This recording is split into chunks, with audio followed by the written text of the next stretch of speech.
सत्ता में सबसे पहले लेकिन बात करते हैं अमेरिका और ईरान में हुए सीज फायर की, जिसमें सिर्फ फायर ही फायर है।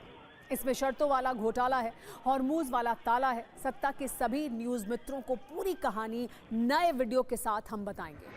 सीज फायर के बावजूद अमेरिका और ईरान के बीच चल रहे संघर्ष को भी हम डिकोड करेंगे। पहले एक तस्वीर से आप समझिए कैसे इजराइल ने अमेरिका और ईरान के युद्ध विराम को बम कर दिया है। कैसे नेतन्याहू ट्रंप के सीज फायर का खुलेआम उल्लंघन कर रहे हैं। ईरान में तो बमबारी नहीं हो रही है, लेकिन ईरान के समर्थक हिजबुल्लाह के ठिकानों पर लेबनान में लगातार बम बरस रहे हैं।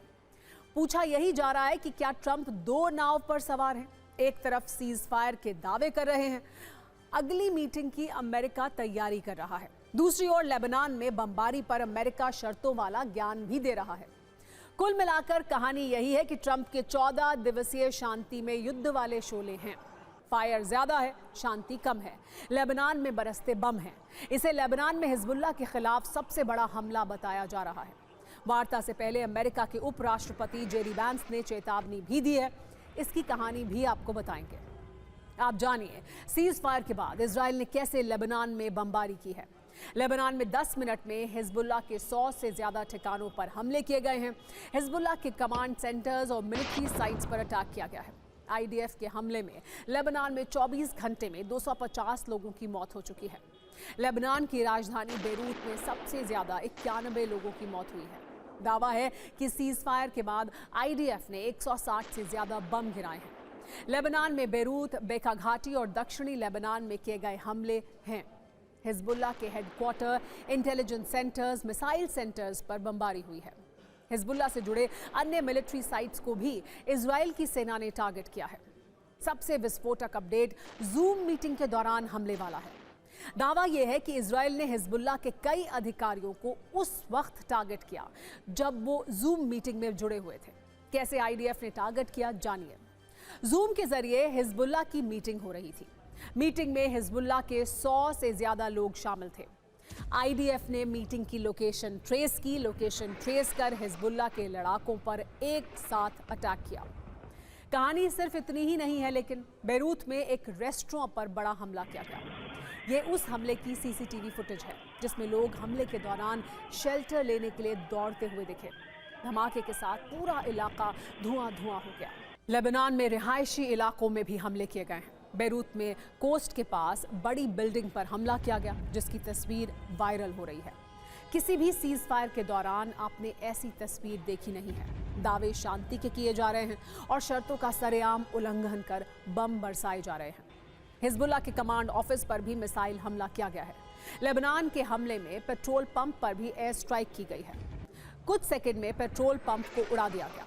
कई तस्वीरें आई हैं जो ये बयां कर रही हैं कि कैसे इजराइल लेबनान में हिजबुल्लाह के ठिकानों को चुन कर खत्म कर रहा है। कैसे इजराइल लेबनान वाली शर्तों को बिल्कुल नहीं मान रहा है। तो सवाल है कि क्या अमेरिका और ईरान का सीज फायर टूट जाएगा। ऐसी चर्चा क्यों है, इसकी 5 मुख्य वजह आइए आपको बताते हैं। पहली वजह यह है कि अमेरिका का दावा है कि लेबनान सीज फायर की शर्त में नहीं था। वहीं ईरान का दावा है कि लेबनान में शांति भी सीज फायर की शर्त थी। दूसरी वजह है ईरान के लवान द्वीप पर यूएई ने बमबारी की है। जवाब में ईरान ने बहरीन और कुवैत में हमले किए हैं।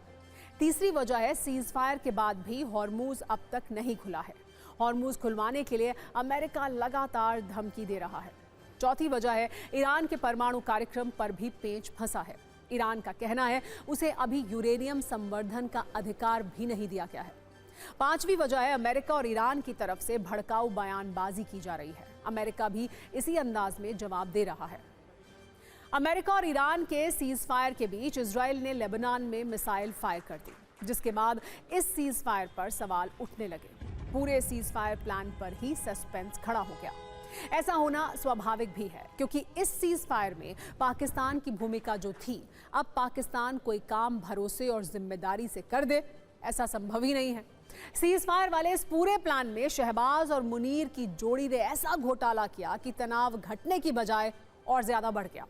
हर डील में धोखा पाकिस्तान की फितरत है। वो युद्धकाल में भी इससे बाज नहीं आया है। उसने सीज फायर की अमेरिकी और ईरानी शर्तों में ऐसा घालमेल किया कि सीज फायर पर ही संकट आ गया है। और पाकिस्तान अपनी कूटनीतिक जीत का जो ढोल पीट रहा था वो कुछ घंटे में ही फट गया है। तो अब सवाल यह है कि आखिर पाकिस्तान ने ऐसा क्या किया जिसके लिए उसकी ग्लोबल बदनामी हो रही है। सत्ता में आपको पाकिस्तानी गद्दारी की इनसाइड रिपोर्ट आइए बताते हैं। ये रिपोर्ट देखने के बाद आप शहबाज और मुनीर का डबल गेम समझ जाएंगे। दावा है कि सीज फायर को लेकर ईरान ने जो प्रस्ताव भेजा था उसमें लेबनान पर हमले बंद करना भी शामिल था, जबकि अमेरिका की तरफ से आए प्रस्ताव में लेबनान शामिल नहीं था। यहीं पर मध्यस्थ बने पाकिस्तान ने सीज फायर प्रस्ताव के साथ खेल कर दिया। दावा है कि उसने अमेरिका को ईरान का लेबनान वाला प्रस्ताव नहीं दिया, जिससे अमेरिका ये समझता रहा कि सीज फायर में लेबनान शामिल नहीं है।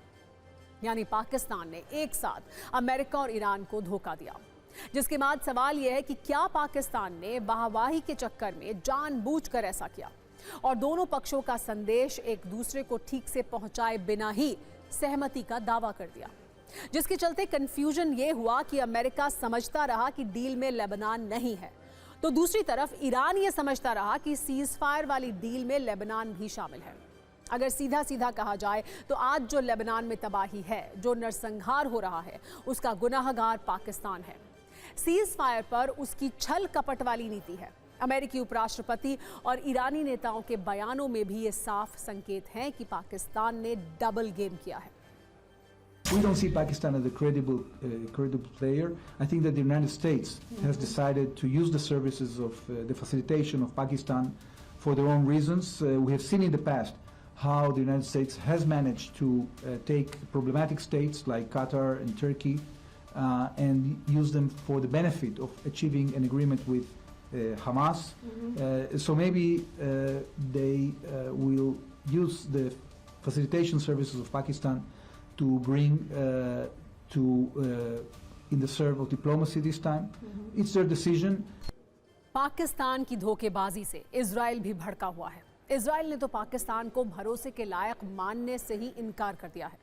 भारत में इजराइल के राजदूत रुवेन अजार ने पाकिस्तान को खूब सुनाया। उन्होंने कहा कि पाकिस्तान पर उन्हें बिल्कुल भरोसा नहीं है। इजराइल ने पाकिस्तान को कभी भी भरोसेमंद देश के तौर पर नहीं देखा है। उन्होंने कहा कि पाकिस्तान को बातचीत में शामिल करने का फैसला अमेरिका ने अपने हिसाब से लिया है। अमेरिका इससे पहले हमास के साथ बातचीत के लिए तुर्की और कतर को भी ऐसे शामिल कर चुका है। हमारे लिए अमेरिका के साथ तालमेल अहम है, पाकिस्तान से कोई लेना देना नहीं है। इजराइल पहले से इस बात को समझता है कि हिस्सेदारी, जिम्मेदारी और भरोसे से पाकिस्तान का दूर दूर तक कोई रिश्ता नहीं है। अब ईरान भी पाकिस्तान में होने वाली वार्ता को लेकर तेवर दिखा रहा है। ऐसी चर्चा है कि लेबनान पर हमले जारी रहे तो ईरान इस्लामाबाद वार्ता से दूरी बना सकता है। ईरान ने यह साफ कर दिया है कि वो शांति वार्ता में तभी शामिल होगा जब लेबनान में हमले रुकेंगे। इस बात को उस वक्त भी हवा मिली जब पाकिस्तान में ईरानी राजदूत ने वार्ता से संबंधित एक सोशल मीडिया पोस्ट को डिलीट कर दिया। इस पोस्ट के जरिए वार्ता में ईरानी भागीदारी को लेकर जानकारी दी गई थी, जिससे साफ है कि पाकिस्तान का सीज फायर प्लान पहले स्टेज पर दम तोड़ता हुआ दिख रहा है। अब तो पाकिस्तान में भी लोग खुलकर इसकी चर्चा कर रहे हैं। ईरान युद्ध में सबसे बड़ी बात यह है कि शांति और सीज फायर की बात पाकिस्तान जैसा देश कर रहा है, जो हमेशा से सीज फायर का उल्लंघन करता रहा है, जो बॉर्डर पर जुल्म करता रहा है, जिस पर युद्ध विराम तोड़ने के आरोप लगातार लगते रहे हैं। अफगानिस्तान के साथ लड़ाई में कई बार मुनीर के सैनिकों पर युद्ध विराम के उल्लंघन के आरोप लगे। इस्लामाबाद में ईरान युद्ध पर शांति वार्ता को पाकिस्तान होस्ट कर रहा है, जो अपने आप में एक कूटनीतिक मजाक है। सोचिए इसका परिणाम क्या होगा। इसके रुझान लगातार लेबनान से आ रहे हैं। लेबनान पर हमलों के बाद पाकिस्तान के प्रधानमंत्री शहबाज शरीफ ने यह कहा है कि सभी पक्षों को शांति पर सहमति बनानी चाहिए। मतलब पाकिस्तान भी शांति वाला ज्ञान दे रहा है। सीज फायर की शर्तों में लेबनान को लेकर जिस तरह का सस्पेंस है, वैसा ही हॉर्मुज स्ट्रेट को लेकर भी है। चर्चा थी कि सीज फायर के बाद हॉर्मुज स्ट्रेट खोल दिया जाएगा, लेकिन लेबनान पर इजराइल के हमले के बाद अब ऐसा होता हुआ नहीं दिख रहा है। ईरान ने अभी भी हॉर्मुज स्ट्रेट को नहीं खोला है। IRGC की तरफ से यह ऐलान किया गया है कि जो जहाज बिना हमारी अनुमति के गुजरने की कोशिश करेंगे, उन्हें नष्ट किए जाने का खतरा है।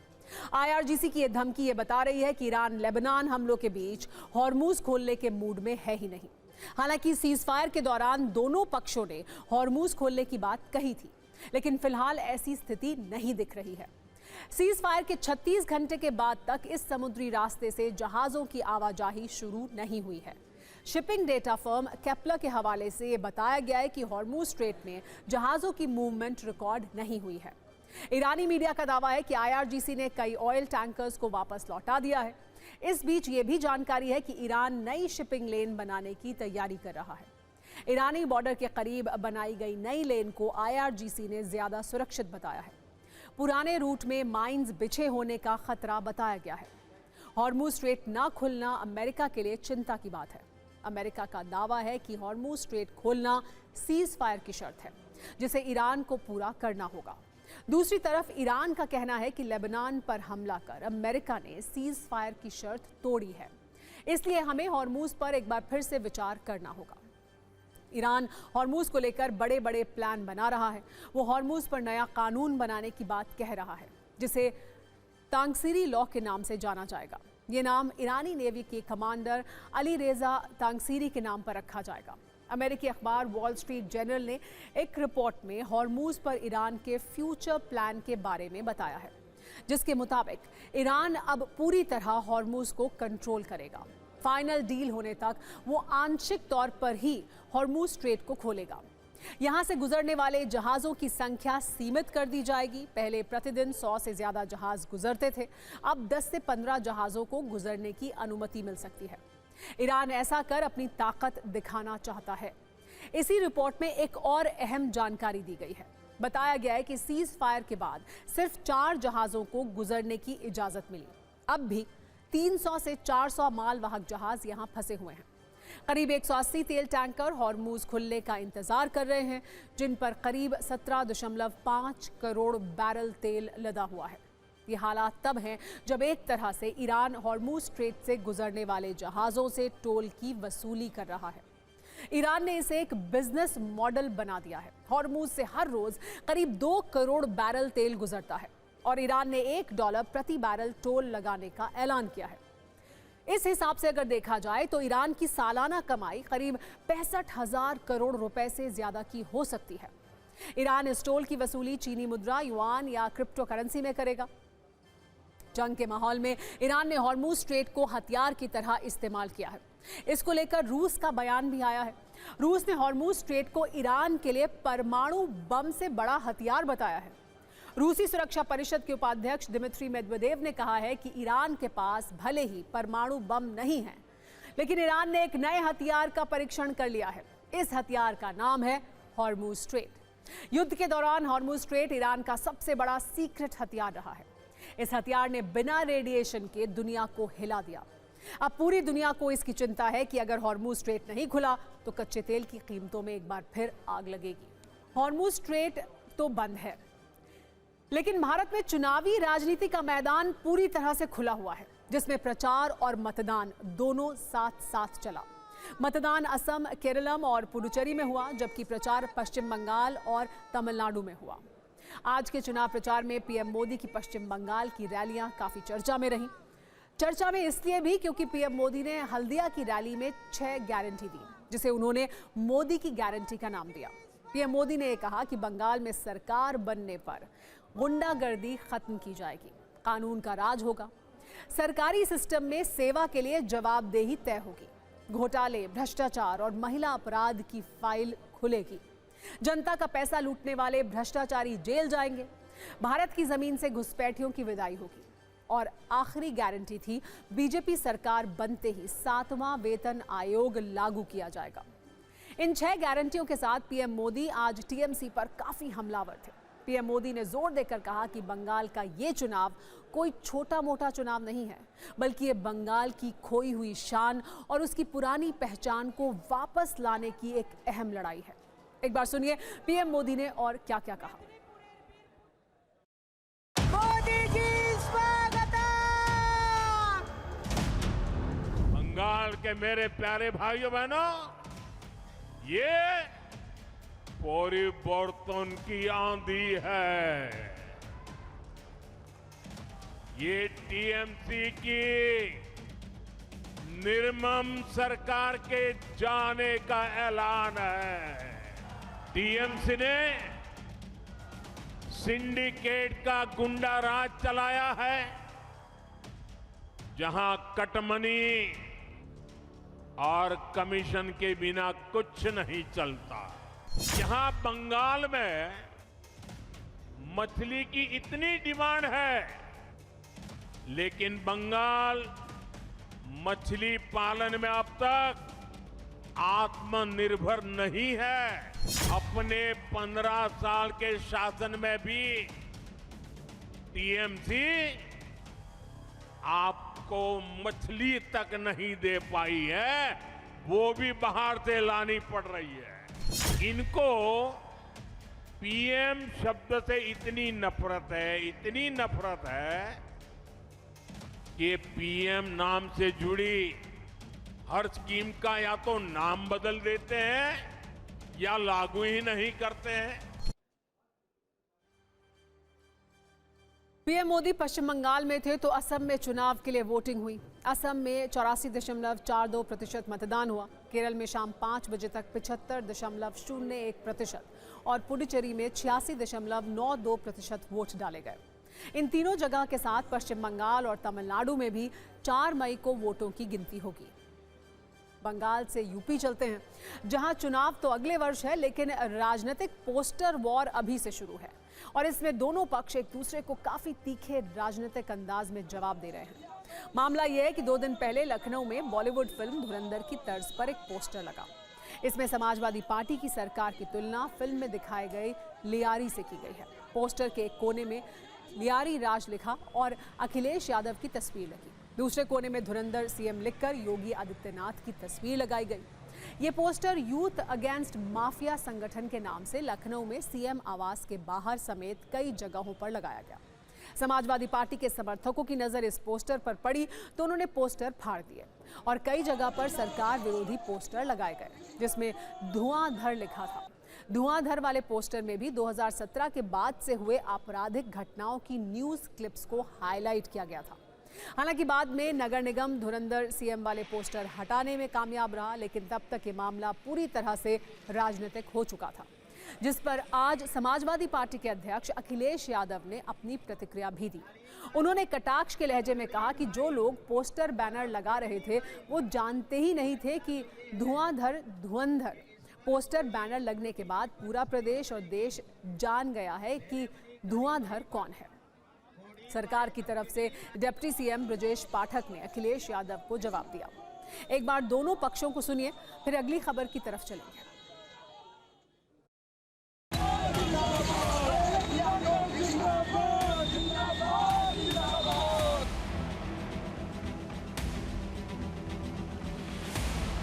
कालीन भाई, प्रोटीन भाई और अब किडनी भाई, लगता तो ये है कि इस पर कोई ओटीटी पर सीरीज बनेगी। जो लोग पोस्टर बैनर लगा रहे थे, लोग जानते ही नहीं थे कि धुआंधर कौन है। धुआंधर कौन है, लेकिन लखनऊ के पोस्टर लगने के बाद पूरा प्रदेश और देश जान गया है कि धुआंधर कौन है। यदि कोई फिल्मकार साहित्यकार अपने शब्दों से अपने चलचित्र के माध्यम से प्रदर्शित करता है तो इसका सराहना होनी चाहिए।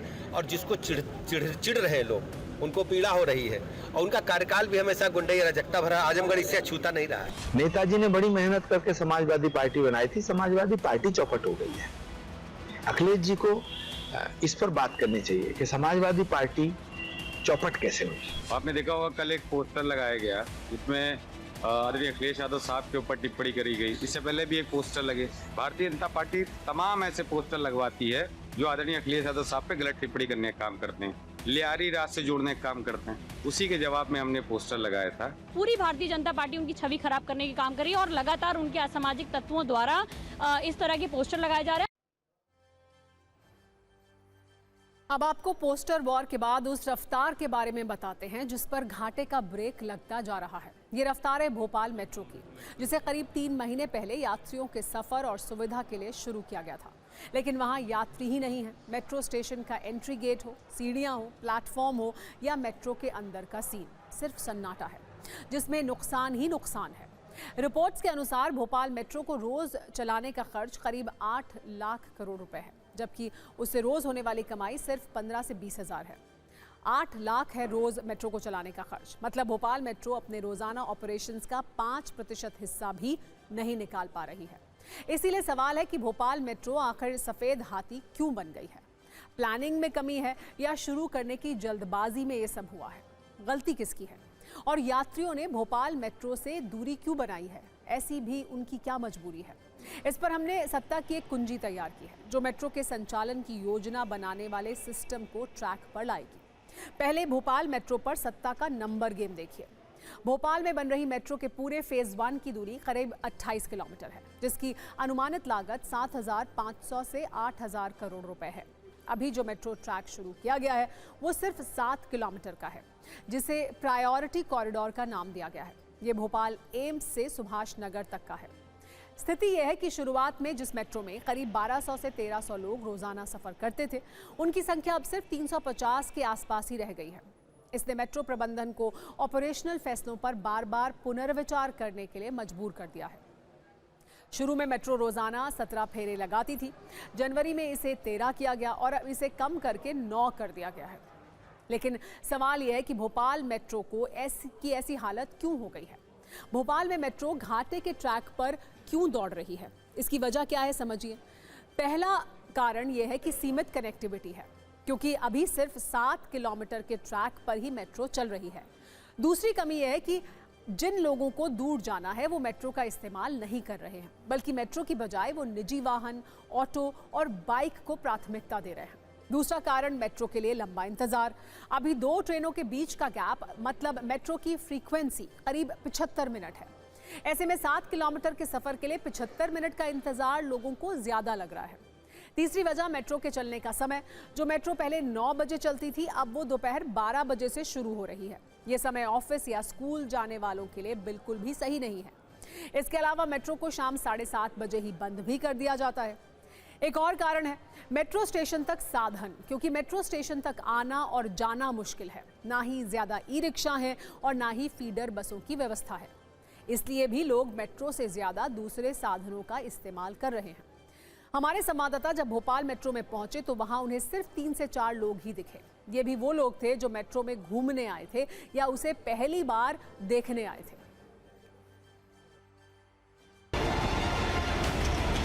भोपाल मेट्रो में हम सफर कर रहे हैं और आप देखिए मेरे साथ पूरी तस्वीर आप देख लीजिए इस स्टेशन की।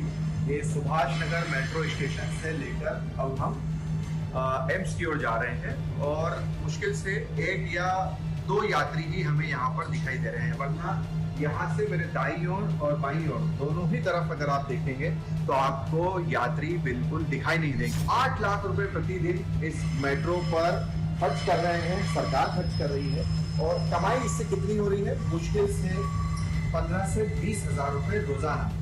तो ऐसे में जो राउंड्स थे मेट्रो के, वो शुरुआत में 17 राउंड्स थे, उसे घटाकर अब महज 9 राउंड्स यानी कि 9 राउंड कर दिए गए हैं। 9 बार ही मेट्रो आ जा सकेगी।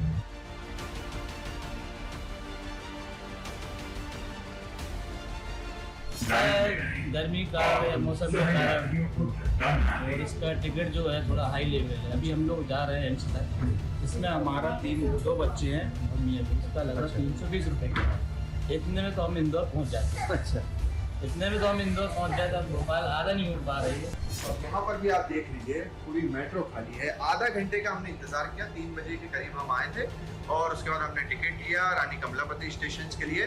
तो ऐसे हाल है। हालांकि सरकार का कहना है कि ये अभी शुरुआती रुझान है और अभी हम प्रयास कर रहे हैं। जैसे ही ये ट्रैक बड़ा होगा, 20 से 25 किलोमीटर का होगा, लोगों को लंबी यात्रा करनी होगी, उसके बाद मेट्रो बहुत ही असरदार, किफायती, महत्वपूर्ण भोपाल के लिए साबित होगी। मगर फिलहाल तो मेट्रो की स्थिति भोपाल में ठीक नहीं है। रफ्तार का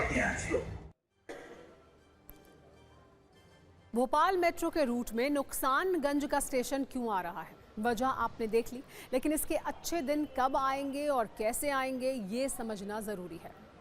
जब काम फीता काटने की जल्दबाजी में नहीं बल्कि पूरी प्लानिंग से होगा। सिर्फ 7 किलोमीटर से काम नहीं होगा। जब करीब 28 किलोमीटर का पूरा फेज शुरू हो जाएगा तब यात्री लंबी दूरी के लिए मेट्रो का सफर चुनेंगे। जब मेट्रो स्टेशन तक आने जाने के साधन पर्याप्त होंगे तब लोग मेट्रो में चलना पसंद करेंगे। इसके अलावा किराया ऐसा होगा जो यात्रियों की जेब पर भारी नहीं पड़ेगा और लोगों की ज़रूरत के हिसाब से समय का भी ध्यान रखा जाएगा जो उनके आने जाने के मुताबिक हो। एमपी के मंत्री विश्वास सारंग का कहना है कि शुरुआत में कुछ दिक्कतें ज़रूर हैं। मेट्रो ट्रैक छोटा है लेकिन पूरा प्रोजेक्ट बनने पर मेट्रो भोपाल के लोगों के लिए लाइफलाइन बन जाएगी। देखिए, मेट्रो हमारा बहुत महत्वाकांक्षी प्रोजेक्ट है। मेट्रो भोपाल और इंदौर में शुरू हुई है अभी, क्योंकि शुरुआती फेज है, इसके और फेजेस आने हैं, पर विशुद्ध रूप से ये भोपाल और इंदौर की जनता की सुविधा के लिए है और हमारी कटिबद्धता है कि पब्लिक ट्रांसपोर्टेशन की व्यवस्थाएं सुदृढ़ हो। भोपाल और इंदौर लगातार बड़े शहर हो रहे हैं और आगे पीछे इसकी ज़रूरत पड़ेगी ही पड़ेगी। अब खबर का नजरिया 9। भोपाल मेट्रो घाटे में चल रही है, लेकिन एक सच ये भी है, दिल्ली मेट्रो को छोड़कर जयपुर जैसे कई बड़े शहरों की मेट्रो घाटे के ट्रैक पर हाँफ रही है। लेकिन इसमें चिंता यात्रियों के सन्नाटे से ज्यादा प्लानिंग के सन्नाटे की है। एक सच ये भी है कि कई बार मेट्रो जैसी परियोजनाएं टेबल पर जरूरत को देखकर नहीं, चुनाव के कैलेंडर को देखकर बनती हैं। जरूरत यह है इसे इंजीनियरिंग का चमत्कार और राजनीतिक उपलब्धि से ज्यादा आम आदमी की जरूरत माना जाए। उसे ध्यान में रखकर योजना बने, रूट और किराया तय हो, सुविधाएं हो और अगर यात्री फिर भी ना आए तो रिसर्च की जाए कि जिस मेट्रो को लोगों के लिए शुरू किया गया है लोग उससे दूर क्यों हैं। ये सब होगा तभी मेट्रो के अच्छे दिन आएंगे। हूटर बज चुका है, यानी सत्ता में आज का वक्त खत्म हो गया है। कल शाम 7 बजे आपसे एक बार फिर मुलाकात होगी। तब तक सभी न्यूज़ मित्रों से मेरी गुजारिश है कि वो सत्ता की न्यूज़ रील्स को ज़्यादा से ज़्यादा शेयर करें।